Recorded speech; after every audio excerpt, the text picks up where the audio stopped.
Here's one of the worst things and the dumbest things that people do to their gay family members. And 99% of people don't even realize they're doing it. And there's so many scenarios, but I'm just going to give you one. So let's say you're a woman and you have a gay son who's in his early 20s, and this son of yours never grew up with a father in his life, right? And so you feel a little guilt about that, and it may not even be your fault, but you just feel bad and guilt that he never had that. And that's something you always yearn for. Now, let's say you start dating a new man, and when your man meets your son isn't mean, but he's not nice at all. He's just very flat with this guy, right?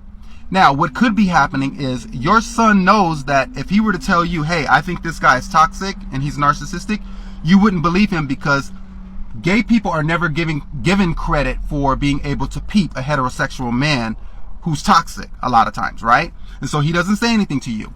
But now, if you have a really smart man that you're dating, what he'll do is he'll notice by the things that you say and by your body language with your son, he'll notice, she feels guilt about him not having a father in his life. So what will he do?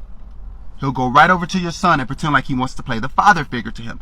He'll do things, teach him things, even though it's stuff that your son didn't even ask him for. And what will happen? That son of yours will reject him, and he knows that. And then what will you do? You'll see that as your son being mean, and you'll think, why is it that you always reject him when he's doing nothing but trying to be nice to you and teach you things and yada, yada, yada? But your son, here's the T, knows exactly what he's doing and why he's doing it. But your son knows he can't tell you because you're not going to believe him. And you got some women out there that will be like, you know what, get out of here, and kick their son out of the house, which is exactly what that toxic man wants, right? Because they want to isolate you. Every toxic, narcissistic man wants to do that at some point.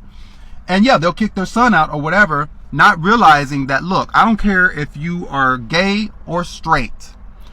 Most men can detect when another man is toxic. A lot of men, I should say, not all of us, but a lot of men have the ability to detect when another man is toxic. It don't matter if you're gay or straight. And here's the T. A lot of heterosexual men can tell when a gay man can see right through their invisibility cloak. They got that invisibility cloak on, and that gay son of yours is doing just like this. Like, I see you. And so what are they going to do? They're going to do whatever they can to get him out of the way. And a lot of times it's because women start talking, or they just see the relationship that you have with your son and go, she wants him to have a father figure, and she feels bad about that. So I'm going to play that, so that way when he lashes out at me and gets mean, she's going to see me as the victim and him as the villain. So what do you need to do here? Listen to your gay family member. If you have a son or a brother and they're telling you, hey, I don't trust this guy, listen to them. It don't matter if they're gay. Listen.